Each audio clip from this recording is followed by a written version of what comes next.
Hello, you wonderful people, and welcome to another episode of Not Too Comic Book. This being a show where I talk about TV shows that are adaptations of comic books. For today's episode, I'm going to talk about the latest episode of Outcast.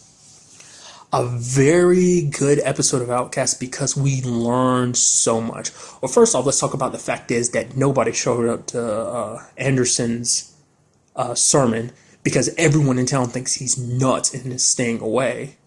So we kind of see him kind of trying his best to fix that, make people believe in him again. Because essentially he even says it to Kyle during that whole situation later on with the fire chief's wife, which I didn't realize that lady was the fire chief's wife. I wasn't paying attention.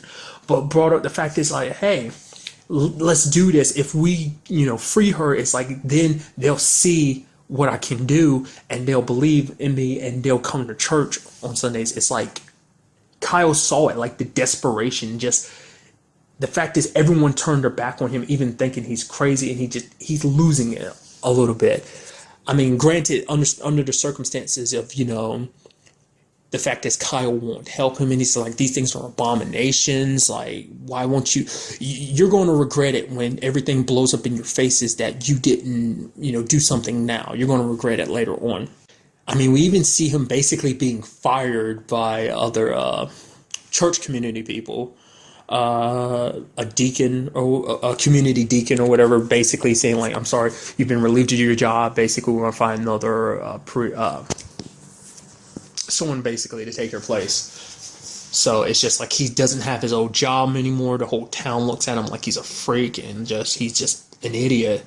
So I don't know. You feel bad for him, but it's like you don't know whether to or not because his pride has always been an issue, and that, like I said, the earlier statement I made about like the fact is he wants to take one down just to prove that like I'm useful to convince people. It's like this is what's happening. It's real. I'm not crazy. So it's more of a pride thing rather than just letting things cool down a bit, like Kyle is suggesting for him to do.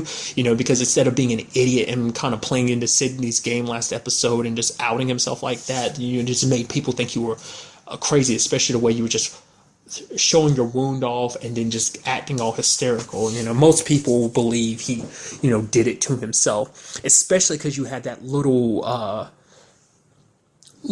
turd, Aaron, Patricia's son, basically being like, hey, Sydney didn't carve it into Anderson's chest. He did it himself. It's like, you little piece of crap. Which, granted, I guess I understand to a certain extent because he saw Anderson pushing the fire chief's wife around, and I'm thinking like, his mom's going through some crappy boyfriends in the past, so I'm thinking like maybe he did do that for his mom's sake because he was like, I don't want my mom with a guy like this. Like the way he's pushing that lady around, he's like, he could have been doing anything to that lady, and as he could have been raping her for all we know. So he wanted Sydney free just so make the Anderson look even more crazier, like prove that he was wrong.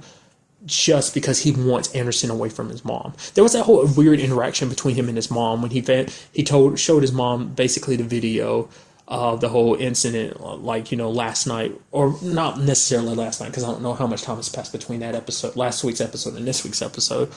But, since that, the whole Remembrance Day event at night, him brandishing his wound and saying Sydney's the devil and stuff like that, plus putting the symbol on the statue. Is like, it was me, but his mom was like, I love you, you're so smart and impressionate. He's like, what are you doing, what's going on? The way she was acting like that, I was like, she's not possessed, is she? Or was she just trying to do kind of reverse psychology? It's like, rather than scolding him, praising him, and loving him more, maybe she thought that would work better. I don't know. I feel like that probably just drove him away even more because it's like, you're just trying to act like that because you want me to be okay with you and Anderson. But it's like, I'm not okay with him. I don't like him. I want you to stay away from him. Even has Sydney, he even tells Sydney at the end of the episode, I want Anderson going. I want him away from his mom. Like, I don't know why he has such a problem with Anderson. Like, it's not like him and Anderson have actually had any interaction. But I guess it's just he doesn't want anyone near his mom because his mom's been with so many losers that he's just like, he sees Anderson as the same thing as some guy that's just basically going to leave his mom heartbroken and sad, so. But that's on those regards. What we also got in this episode was some big revelations because we had Kyle finally meet up with Sydney in the jail cell end up talking.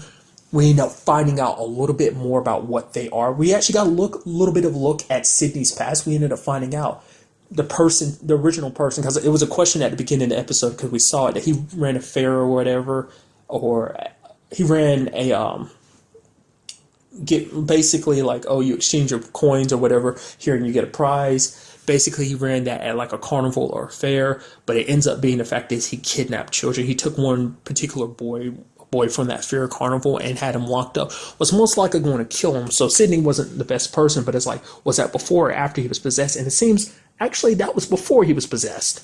He was just already a terrible human being. But what we end up learning is that these things, they don't choose who they land in. It's like you land in whoever you land in. Whoever you land in, you get stuck in. So that's how the one that was in Mildred ended up being in this situation. It ended up being in an older, frailer woman's body. Not by choice. It's just like you land where you land. There's no actual direction. So the one inside of Sydney isn't all that happy considering what Sydney is. It's like, I picked a pretty crappy person to be in. Because Kyle brought up the fact is that because it is random, though, why is it that so many have come around? And basically, Sydney referred to him as a match. Basically, you're kind of out in this dark, essentially not using, my own metaphor. Basically, they're going in blindly. They're coming through blindly through the darkness, and Kyle is a match that light the way, and so his light draws them in. So that's why so many have found themselves around him in his personal life. So ends up telling Kyle that basically those who are possessed are a little crazy at first, but basically the first few days are rough. That's just part of assimilating with their bodies. That basically the whole situation with his mom basically being what it was because the thing inside of her couldn't handle it. It was just losing itself. That if Kyle hadn't did what he did, his mom would be in a better situation. She would be in a comatose situation she's in right now. That basically the things inside of them fuse with the person that they already are. And he would have still had his mom, but it's like, would he really have had his mom? Because she'd be half of whatever they are, which we still don't know what they are. Because Kyle was telling Anderson, like, we don't know what they are. Let's just wait and see what happens. Because some of them aren't violent. In the case of the fire chief's wife. And in itself, we end up finding out, like, holy crap, she is, one, and the chief knows about that. Obviously I said it like that, but we already knew she was one last episode. But the fact of the matter is the chief knows exactly what she is. He's actually helped some of the people who basically been possessed. That was the whole purpose of the camper, to give them somewhere where they can like handle, those first couple days when they kind of like lose their mind a little bit. Give them somewhere to kind of vent and let it all out. And it's just like, the sheriff is hearing this and he's just like, oh, crap. And he's like, let the Reverend do something. But he's like, no, I don't want the Reverend to do anything. I like her the way she is. Basically saying, like, she's like my wife, but, she's so much better. Like, everything's better. I love her. This version of my wife better than the previous version of my wife. Because we had heard it last time from that guy that's who works as kind of a handyman at Anderson's church, basically saying he felt something different when it was inside of him. Like, it wasn't all evil, that there was just some kind of light, some kind of warmth to it. So it doesn't seem like they're completely monstrous, at least to this certain degree. We don't really know, like, what their true agenda is, what they are, But Kyle does seem willing to give them a chance, like, whatever they are. Because especially after the whole conversation, like, things could have turned ugly with both Allison, like they did with his mom, because his mom ended up in the situation because the thing inside of her hadn't fully fused with her yet. So when that thing came out, it took a part of his mom with her. That's why she's in the same boat. That's why Charlotte's in the situation she's in, because they didn't completely fuse together when they got ripped out, because the fusing process had already started, but it wasn't complete. So when Kyle rips them out, it ends up causing the part of them that is already fused together to be ripped out with them. So they always lose a part of themselves. So, but it comes down to that, because now the chief is like, he warns Sydney. He's like, I will try to protect the people that are important to me. But it's like, Remember that whole conversation Sydney had with Kyle's mom, being like, Kyle not even realizing the fact is we already have him, and she having a tear in his eyes. Like, what is their main objective? Because I don't think they're all good. I mean, maybe some of them are, but they do have an ulterior motive, and Sydney definitely does. And it's like, what that motive is, we don't know. But a very interesting thing, it does seem like because they do fuse with the people that they find themselves in, it does seem like Sydney still has to struggle with essentially his past self's perversion and hobbies. The whole thing about like killing little boys. I mean, we don't know to the extent what he was going to do.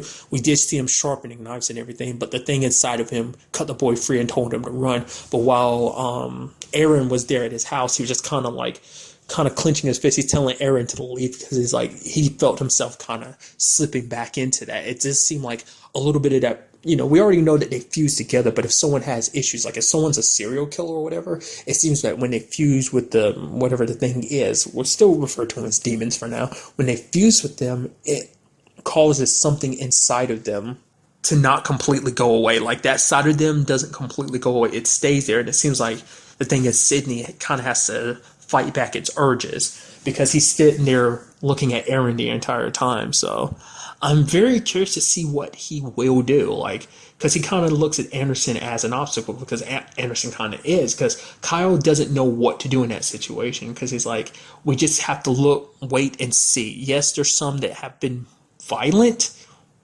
but maybe that's just the first days of it. I mean, there was that dude a couple episodes back, the one who got possessed, killed his best friend's wife, literally broke her. Like, I don't know if that's in a case, you know, that's a case of one that's like, yeah, they're not good. I mean, you could argue maybe that's just him, like, early days being just crazy, and maybe, you know, he kind of settled down and calmed down, like, you know, the entire time he was in prison and locked up. So I don't know, because even the sheriff does have his reservations about it, because he does know that there are dozens here in town. So more and more people know the truth, but, you know, in the case of the fire chief, he knows the truth and he doesn't care. He wants her to stay the way she is, and it's just so many questions. And almost, I can't let it slip by, but we also had the storyline of Mark and Megan. Basically, like, what are we going to do about this whole situation? They still don't know. Like, haven't really decided what they're going to do. Mark wants to kill the guy, get their money back, yes, just because it's like, he's a rapist, he needs to be dealt with. They're still not communicating. There are issues between them, but it does seem like things are slowly getting back together, back to the way they were to a certain degree, because Mark sold his truck to get some money. Basically, he plans to get Megan's ring back. He's like, he can take my job, he can take my truck, but he's not going to take your wedding ring. He's not going to take anything more from you like that. And she's like, thank you. Then it seems like things between all of them are better with Kyle, because Kyle finally admitted to Megan the truth about what happened with Allison. Granted, he left out the whole possession thing because he knows that doesn't look good. It doesn't sound good, makes him sound crazy. So he's letting her know, he's like, I'm worried about her. We have to find her because Allison is going to blame herself for what happened. She wasn't herself, but basically he was like, I was trying to protect her from remembering that. And it's like, now that she does, I'm afraid she's going to hurt herself.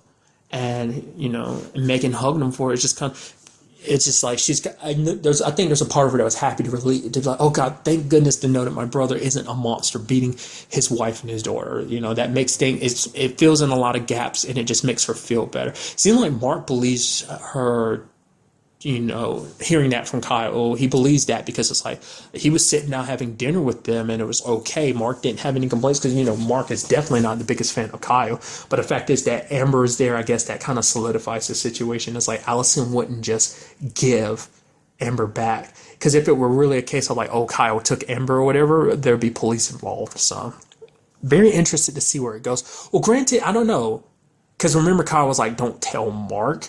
So maybe Mark is just like, oh, things have gotten better. I don't know. He didn't really say anything. So just so many interesting things. And I'm very curious to see where things go. Because I was wondering, you know, if that kid Aaron was possessed. Because it's like, you don't know who's possessed and who's not right now.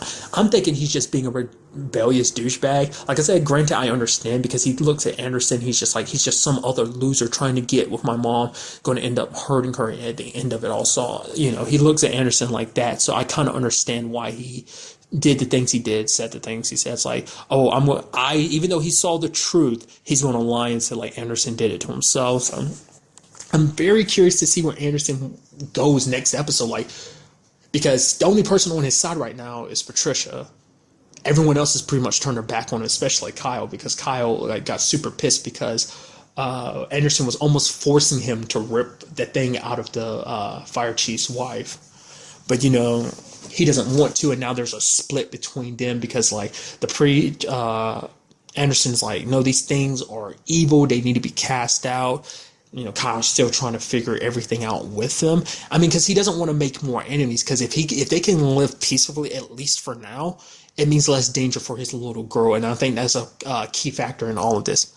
As long as they're not actively coming after him and hurting people, even if they possess people, as long, you know, the fact of the matter is, as long as they're not being evil about it, as long as they're not killing people, as long as they're just being like assimilating into society, is it a bad thing? That's the question. Like, is what they're doing, or is what they're doing a bad thing? Because they are taking away somebody's body and their free will. Yes, they're fusing with that person, but that person is no longer 100% them.